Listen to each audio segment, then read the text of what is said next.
The United Kingdom will ship ground-based air defense system to Ukraine.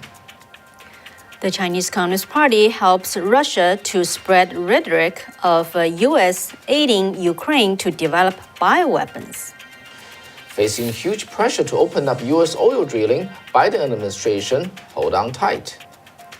Pentagon rejected Poland's wish to transfer fighter jets.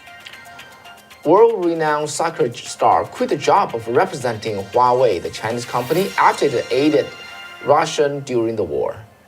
In today's feature interview, an Ukrainian American shared with us his family story.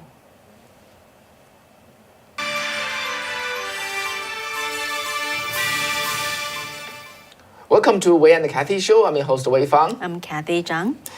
Okay, so the Russian-Ukrainian war has entered the 15th day, and the U.S. and NATO have said their forces will not engage with the Russian military in Ukraine, and has instead targeted the Kremlin through severe sanctions and provided Kyiv with defensive aid.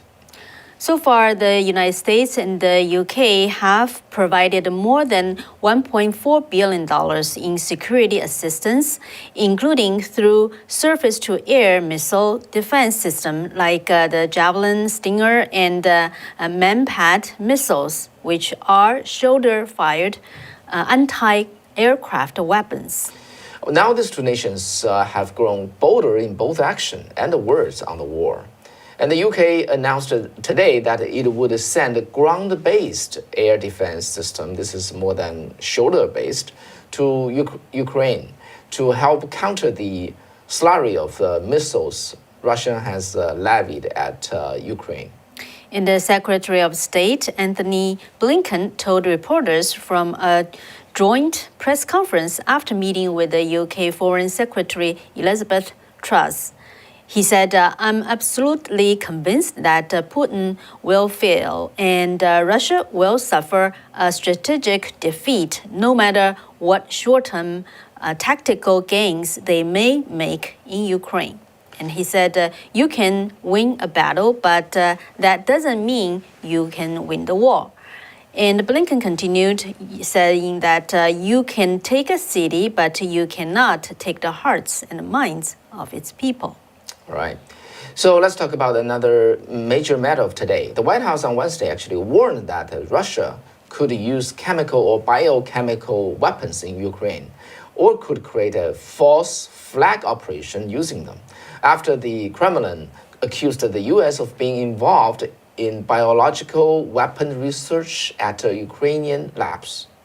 The director of the Russian Ministry of Foreign Affairs Information and the Press Department said that in the course of Russia's invasion of Ukraine, Russia confirmed that Ukrainian leadership was quickly trying to clean up any trace of military and biological programs that Ukraine was conducting with the financial backing from the United States. Russia has also claimed that Ukraine allegedly destroyed samples of various pathogens. The Ukrainian government denied the allegation, and a senior U.S. defense official called the claims laughable and said that they are part of the Russian disinformation campaign.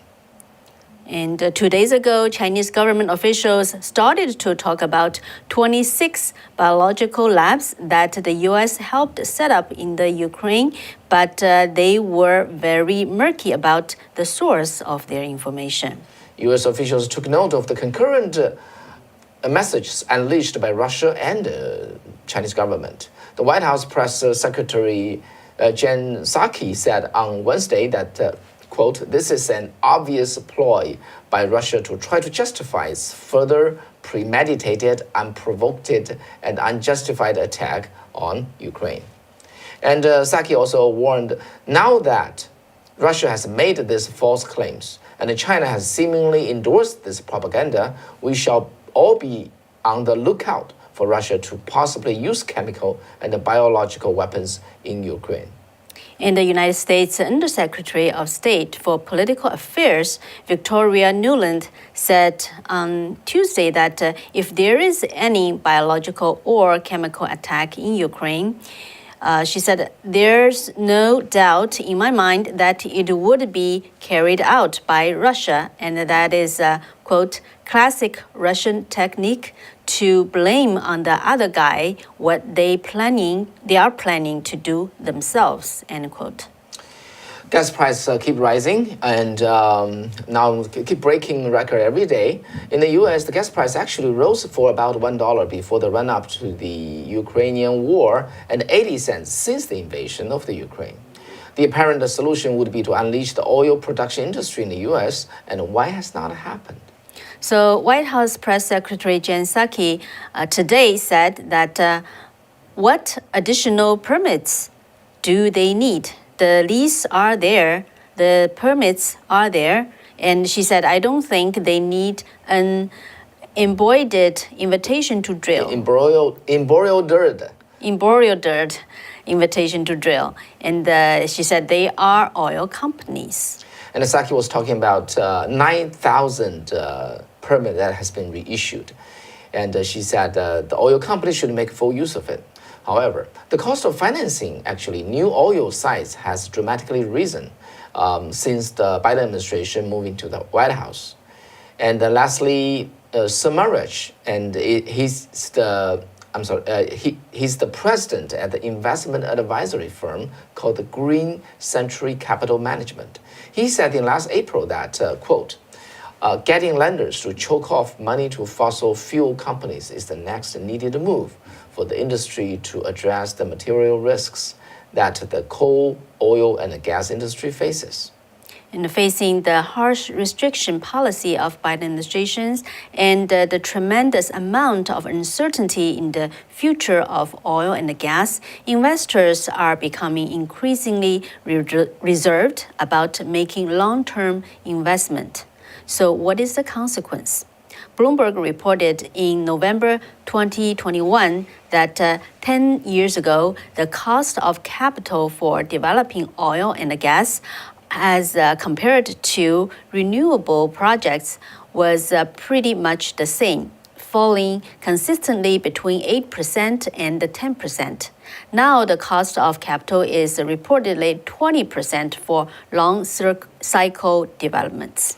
Well, which means if you want to obtain a loan or find a private financing to develop a 10-year project, you have to pay 20% interest. The high cost effectively stopped oil drillers from obtaining the new funds to start the drilling. And last year, Biden administration also ended the overseas financing of the new oil and the coal projects through multilateral development banks such as the World Bank, so as to shift global capital away from fossil fuels. On a separate thread, the White House National Economic Council Director Brian Deese today addressed the notion of increasing the use of domestic energy to stem the rising gas prices. Regarding the calls for increasing domestic oil production, Deese said that what we are trying to underscore is that the short-term production comes back based on facilities and the rigs that were in process previously or are close to production. Yeah, which pretty much means that the current license that was already issued. And in those cases, and there's no constraint, and Deese said, there's no federal constraint to bring that production back online. And that's why we are, quote, that's why we are seeing that production coming back. So what is the general strategy going forward for the White House? Deese said, quote, the medium and the long term, he thinks the path and the trajectory is clear.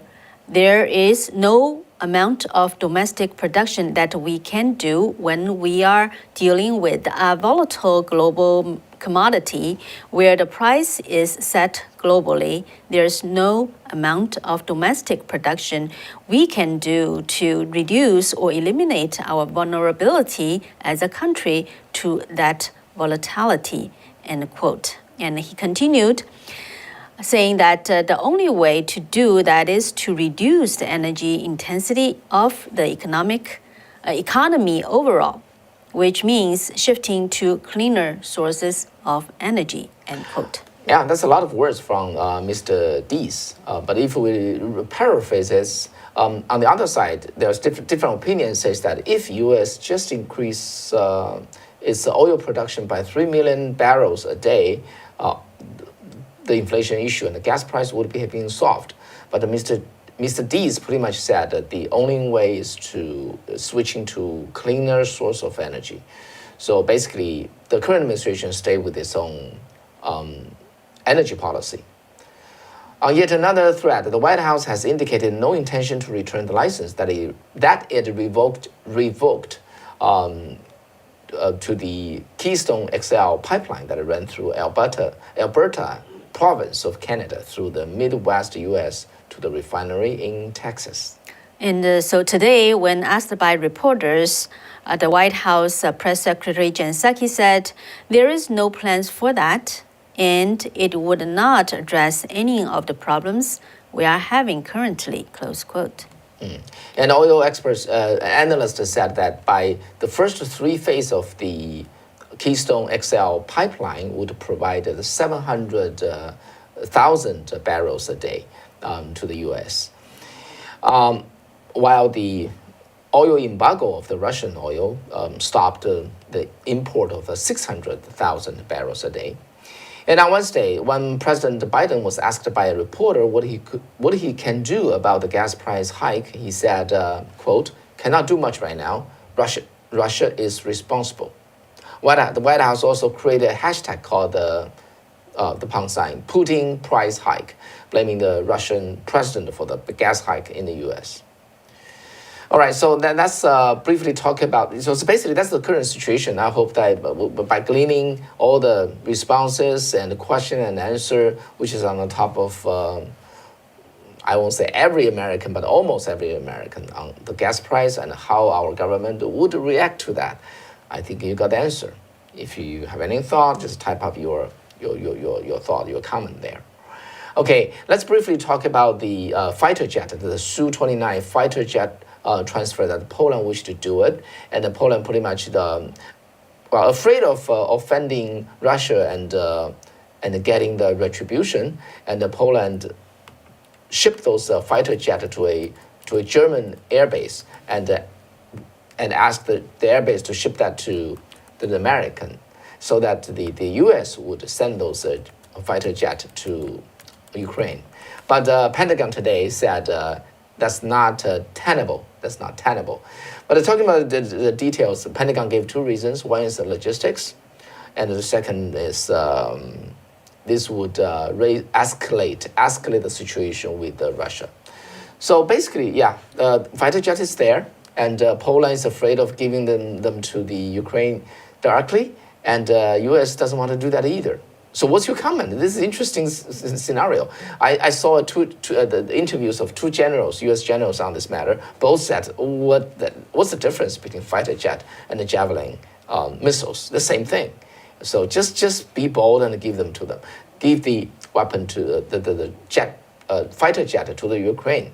But now it seems that who would give that become a big issue. Do you believe that's a difficulty? What do you think? Or think this is an easy decision? I really want to know that your comment there. All right. Okay, as you type that up, let's move on to the next piece of news, which has to do with the CCP and China. Mm-hmm. So the renowned Poland soccer star Robert Lewandowski cut his ties with Huawei, which is the giant telecom company in China. Mm-hmm. And it is because it's reported that the Chinese technology company is helping Russia following Putin's invasion of Ukraine. So there are reports in China saying that the tech giant Huawei has been helping Russia with the cyber attack. And the report also saying that Huawei plans to train 50,000 technical experts in Russia at 5 research centers in Russia. And it plans to expand cooperation to cloud computing, establish video surveillance, and the face recognition systems and the other artificial intelligence fields. So those reports in China, from China actually were deleted, after a while. But the Poland striker has been a vocal critical of Putin's invasion of Ukraine and announced that he will stop representing Huawei. So that's basically what happened a couple of days ago. But the interesting thing is it is because it's reported that the Chinese tech giant was helping Russia. That's being probably the key reason for the Poland soccer star to cut the tie. Mm-hmm. Yeah. So basically, CCP is in a very awkward situation.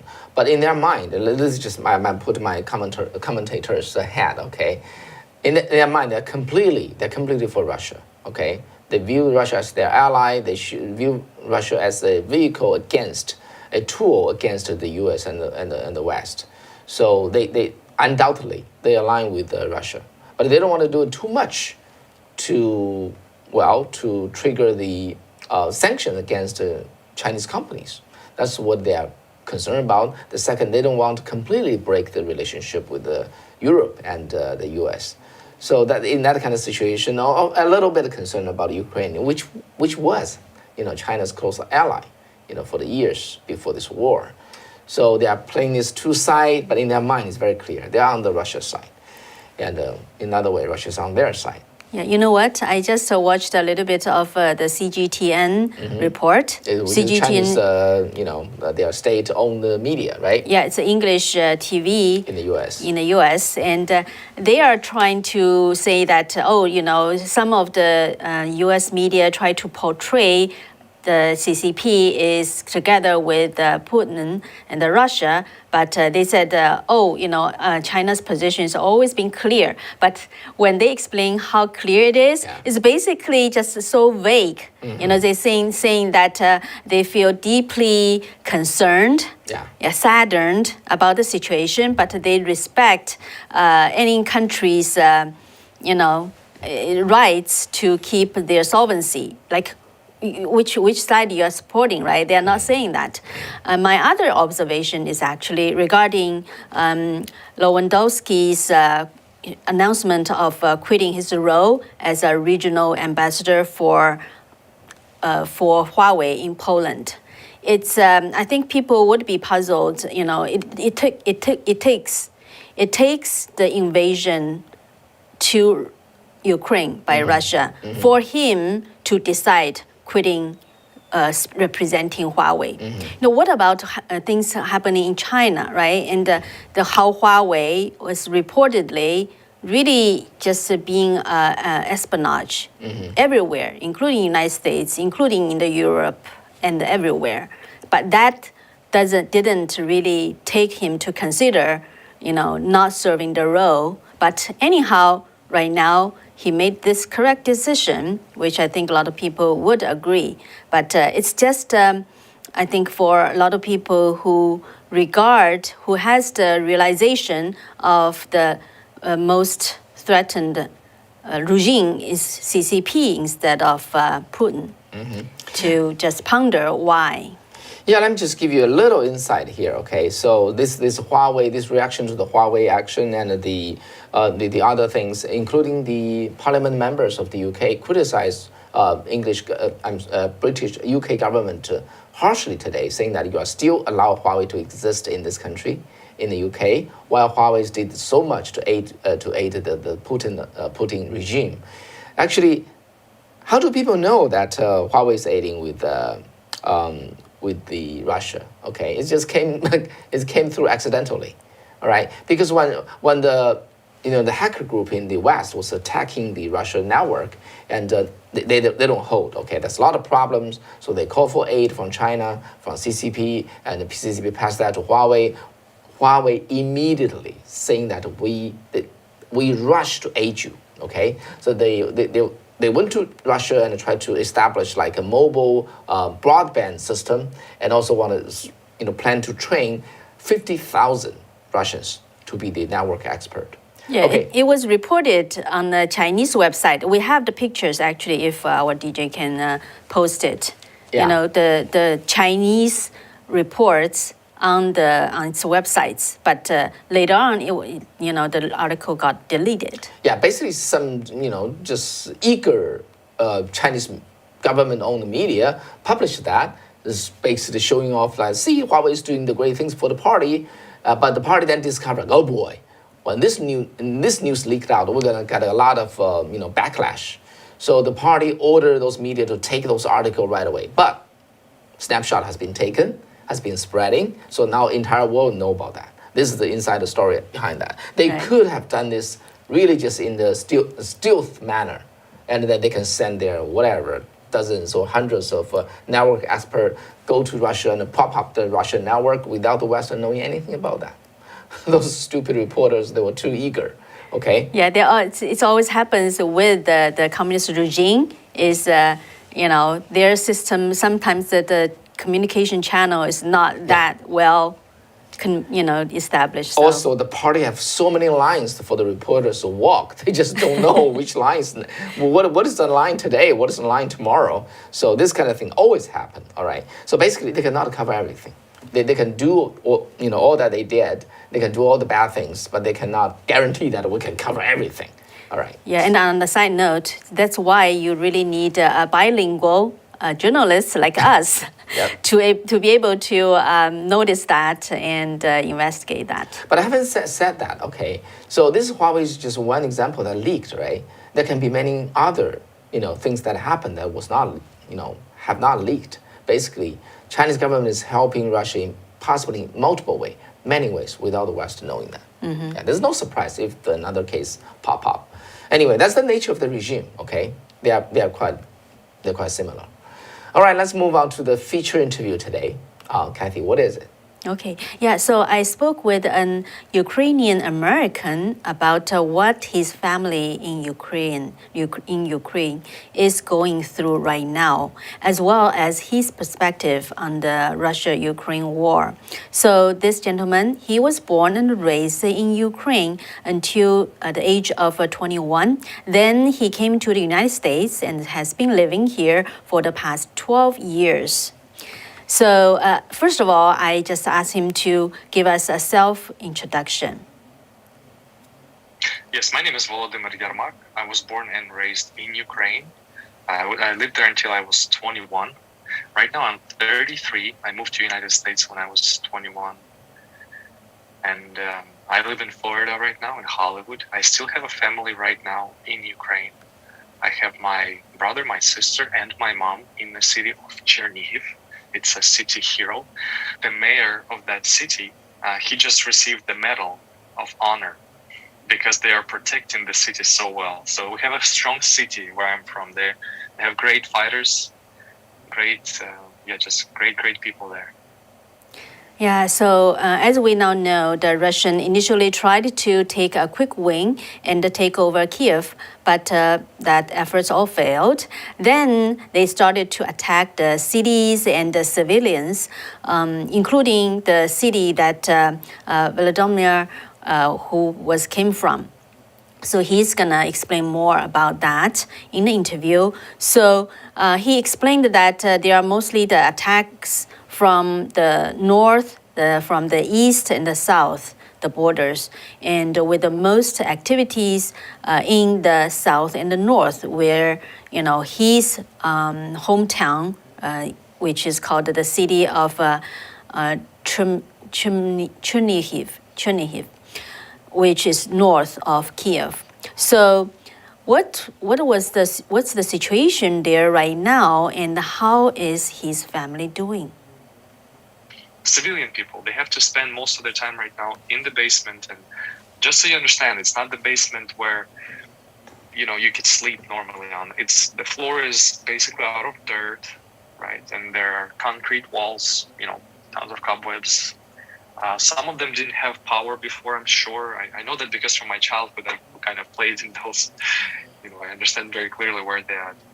I'm sure they built more lights to have, they kind of helped to have the power there, and I've seen lots of photos and videos. They somehow, managed it to be somewhat reasonable to stay. But the reason I'm saying this is because so people understand that these are not luxury places or any type of places where you want to stay even longer than a couple hours, but people must stay there for protection, right? So a lot of civilians are there. And as Russians do attack, they attack the civilian buildings. They started to do a lot more airstrikes since they don't have access, to the actual cities, right? Because those cities, like I said, on the borders, they're holding up so strong. And as I mentioned before, our mayor, I know Chernihiv mayor, Atroshenko, he received the Medal of Honor for defending the city, for being able to hold the city without letting others capture it, letting Russians capture it. And as they show the airstrikes, what we see now is basically they use the bombs even that are usually used during the war for destroying some heavy buildings, military infrastructure, built out of concrete.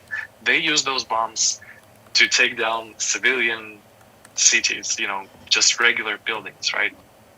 So one of the rocket hits hit my basically the house that is 3 minutes away. Well, I call it a house, but it's it's apartment block. It's a 9-story building, has a lot of apartments. Big people own those apartments, and the hit was so severe.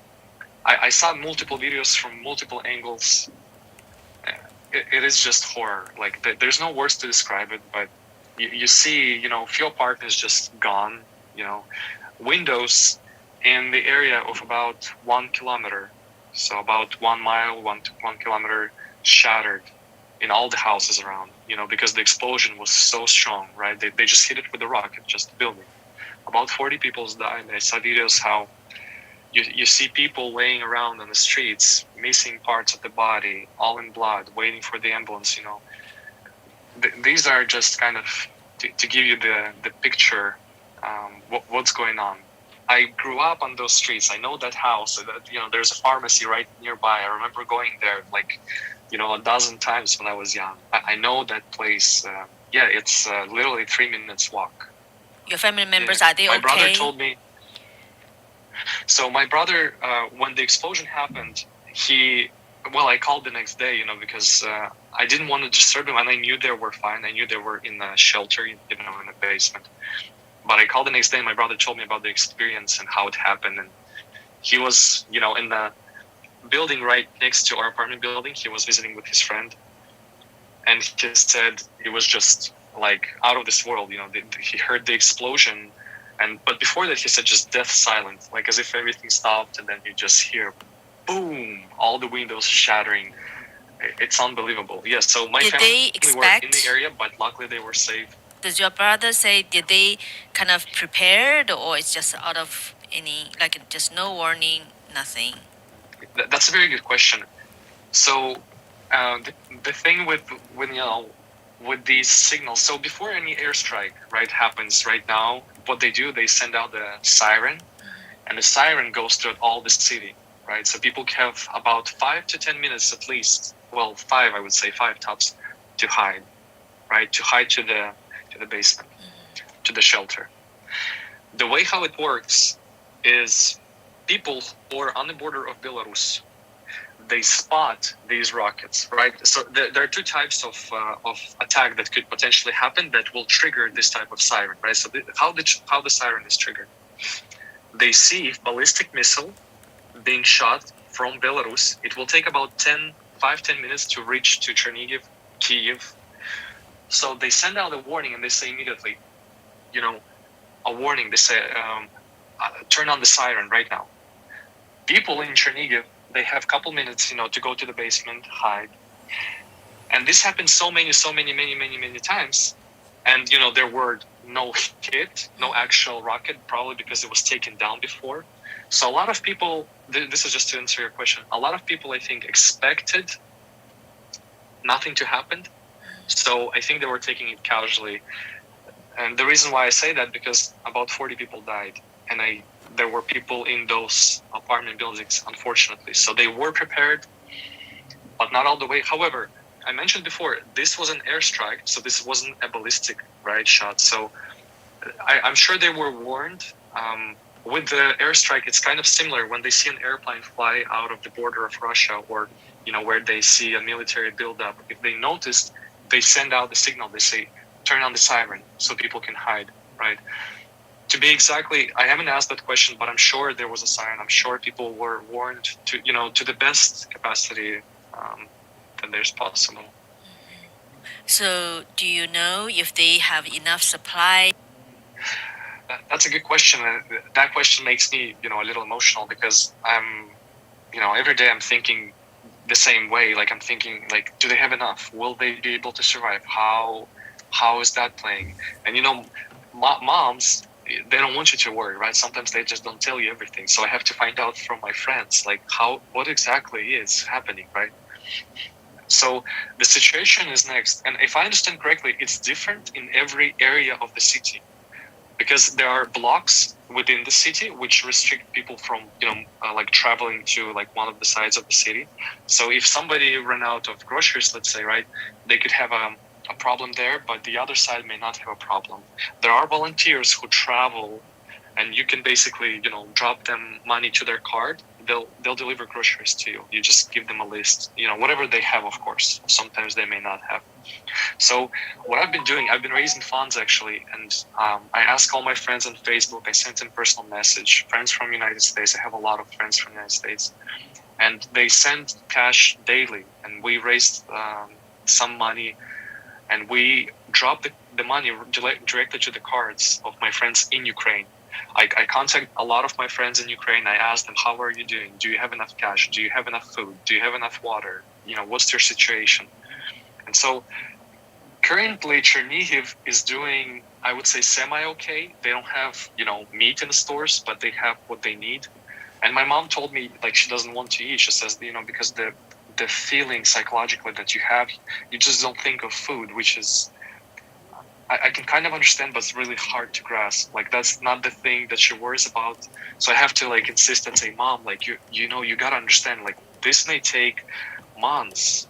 We may not be able to do anything for a year, like, but you have to have that, the supplies and everything.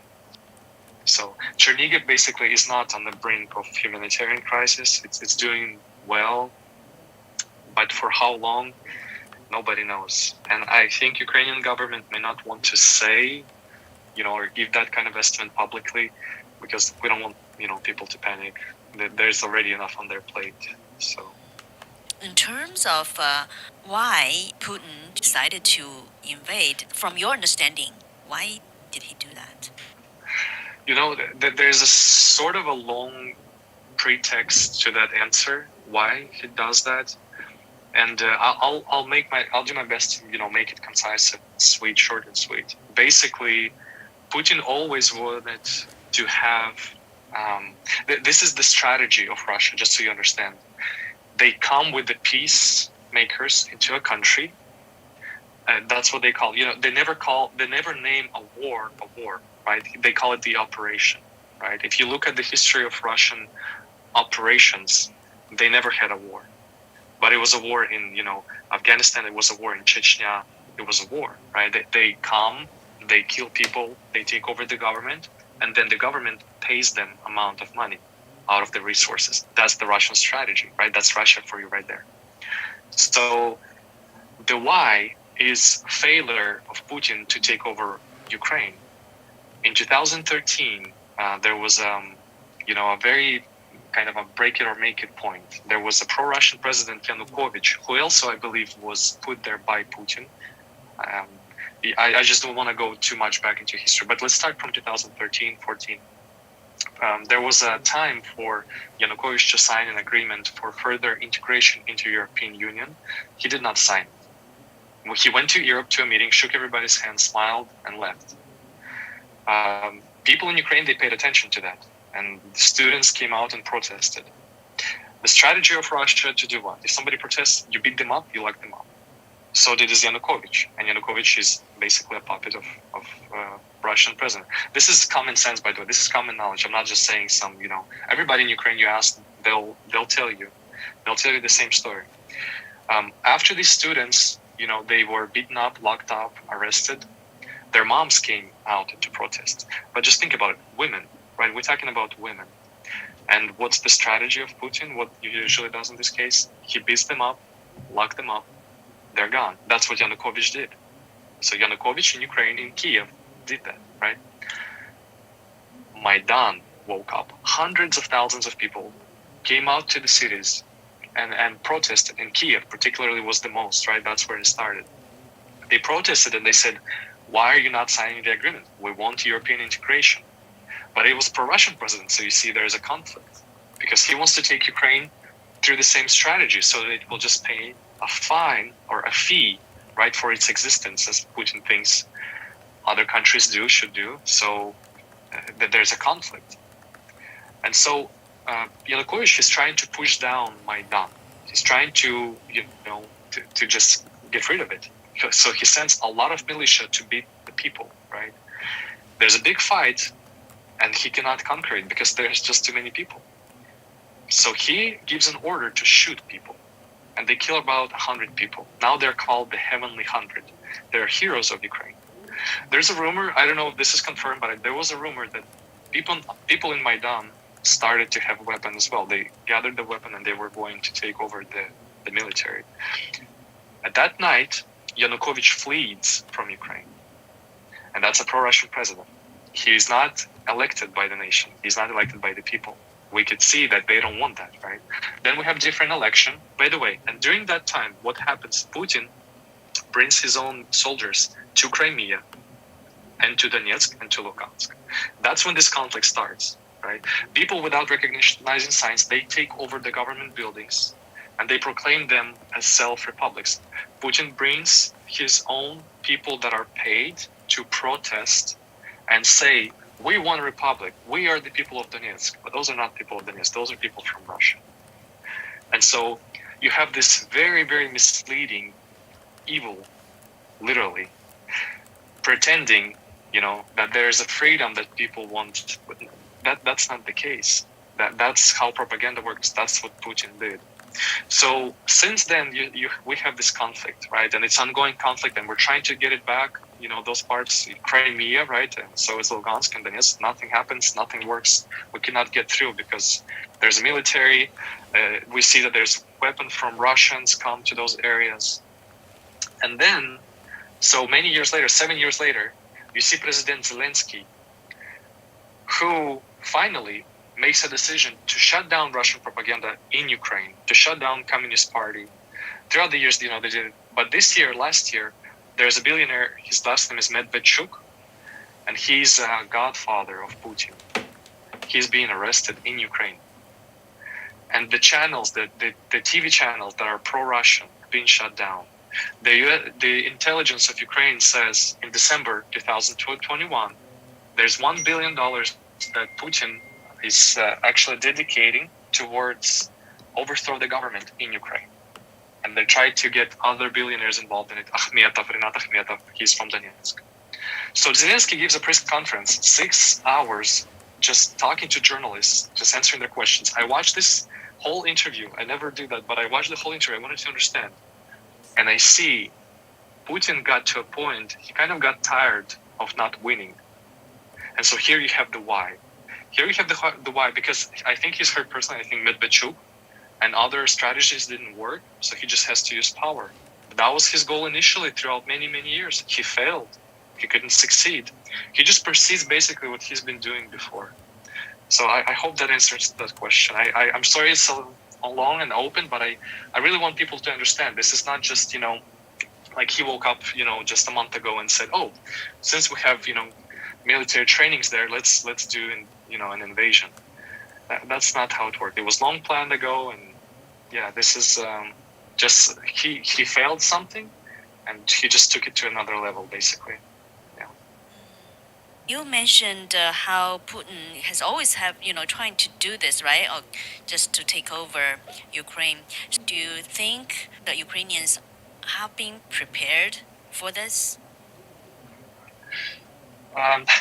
Unfortunately, I think people were not prepared because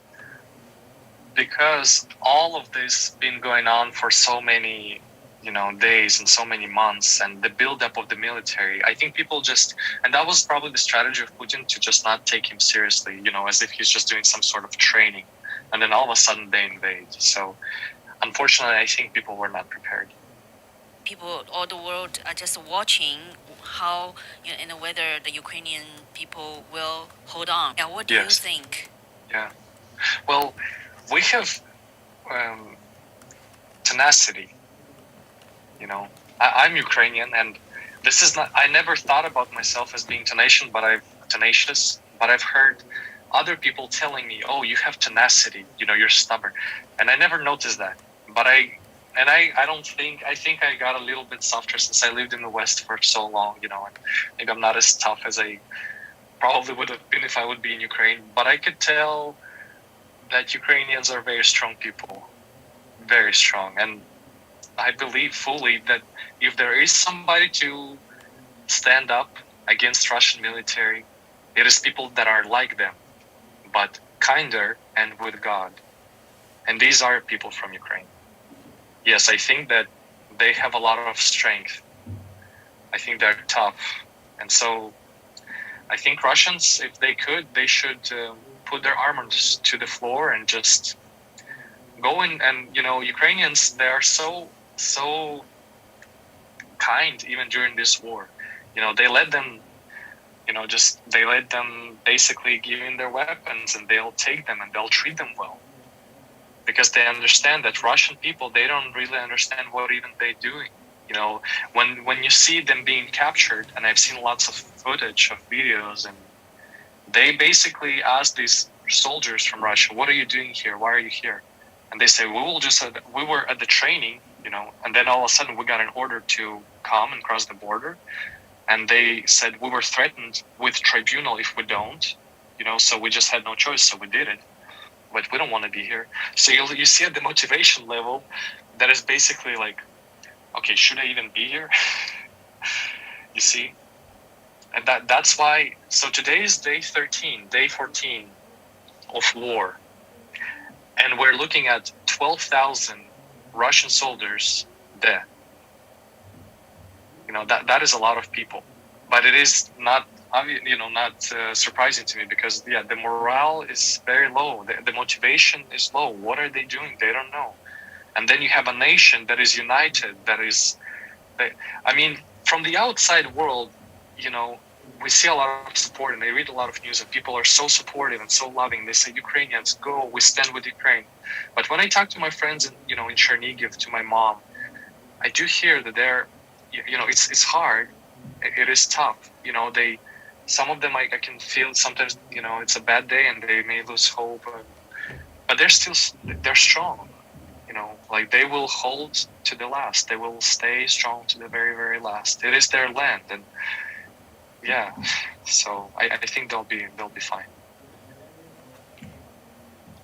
Yeah, so that's actually the first half of my interview with, his name is just not easy to pronounce. So he also shared with us about especially how he thinks about actually the Chinese Communist Party's relationship with Russia, and also his suggestion to Taiwanese, to Taiwan, the lessons Taiwanese people could learn from Ukraine. So it's just I think it's very refreshing to just hear from Ukrainian American who really grew up in Ukraine, and also currently have family members still in this war zone. So I will publish the rest of the interview maybe in the next couple of days. So stay tuned and follow our channel. So what do you think? Okay, it's a good interview. I think the guy is really a good storyteller in a very natural way. Yeah, and he also really cares about, news. And actually, in the second half of the interview, he had some suggestions, advice to people why you need to care about the international news. Mm-hmm. Yeah. Okay. So, I saw a question from Louis asking about the spike of the pandemic in Hong Kong. And he's asking any news. So, are you following that? Do you have any input? I'm sorry, I missed that. Oh, Louis just had a question in the comments. Any death toll in Hong Kong? Yeah, it seems it's spiking. Right. It's spiking very hard, and it's very strange. We got this Omicron here, which is affect only the body, the throat and above. Yeah. It's actually like a heavy flu. That's it. But in Hong Kong, the death toll is very low in the West, in the U.S. and in the Europe. But in Hong Kong, surprisingly, the death toll is much higher than Omicron. So we don't know what's going on there. That can be Delta, that can be other variant, not Omicron. And the other thing that I just heard yesterday, Hong Kong people they were panicking. Many of them just go to China. All right, many Hong Kongers came from China. They just go to China because it's not completely controlled by the CCP yet. They have certain mobility. They're able to move, go through the borders, and into China. Well, the Chinese government has always been touting that China is not the safest place, and maybe that's. But what I didn't particularly prepared for, to do a lot of research on this news. But from what I saw is that the Hong Kong chief executive Carrie Lam has been actually being asked about what is the so-called zero COVID policy still applicable because of the situation seems to be not really controlled. But she insisted that she won't give up on this policy. So basically in Hong Kong, although in the West, most of the cities and states are relaxing the COVID policies, but in Hong Kong, they still just continue to use the isolation and containment as the main ways of response. So they are actually trying to use the hotels to just isolate people and even use a fleet of exclusive cabs, about 300 cabs, just to take the patients. So there's some people posting videos. Let's take a look as saying that most of the elderlies in Hong Kong, they just lying in the beds in the chilly weather at outdoor makeshift area. So in the outside of the overwhelmed hospitals. Yeah. So. Wow. So yeah, we'll see how that play through. It's just it's a bad situation. And Hong Kong, there was such a civilized, well-managed city. It's never went through things like this. But anyway, that's what Hong Kong went through. And just on the hindsight, actually Hong Kong is really the most closest place near the mainland China. Right. While in China, it's just everything is so tightly controlled. We don't really know the cases and the death toll, right? So the death toll, for the 2 years, it's still keep like 46,000 some, right? Nobody really, believe that. But Hong Kong, for its historic reasons, still have some kind of freedom, especially the information. Yeah. So maybe it's a tip of iceberg of what's happening in China, right? Who knows? Yeah, okay, so that'll be all for today. And so before we end, if we talk about one joke, okay? Okay, so you have a joke? Yeah. Okay, so basically a Russian worker was visiting just a worker in the Western world. Let's say UK. Okay, went to UK, and the UK worker was introducing his home to him and saying that this is my bedroom, this is my living room, and this is my daughter's room. This is our master bedroom, and so on and so forth. The Russian worker was nodding. Mine is similar. We just don't have the room divider.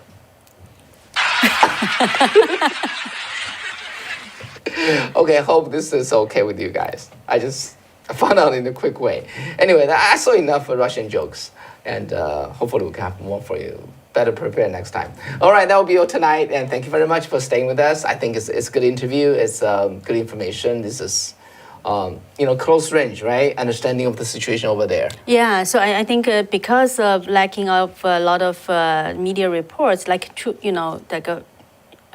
in fact-finding reports, one way is to really find the facts from people who have, like families and friends over in Ukraine. And also, we do have a actually employee in Ukraine, near Kiev, and he just told me today that he has to went into hiding. He's prepared for the worst. Another side note is that the interviewee, he actually has his mom, his brother, and the sister still there, right? So I asked him, is it true that the government is asking all the men just, cannot to stay, and the women and the kids, and elderlies can leave? He said that yes, generally yes, but the reason that his family members, like his mom and sister, still stayed because in the city the bridges are all destroyed. Wow. Yeah, because the city does not want the Russians to come over. I see. So they cannot escape, right? And the brother actually currently is taking care of his mom, and actually the sister is helping with cooking for the Ukrainian, military. Okay. Wow. Yeah. So yeah. Gosh, it's nobody won the war, and this is what happened when war happened. Okay, we'll follow the story. We'll bring you more story, every time of the reporting, and thank you for staying with us. All right. All right. So take care. Take care. Good night. Good night. Bye bye. Until Friday.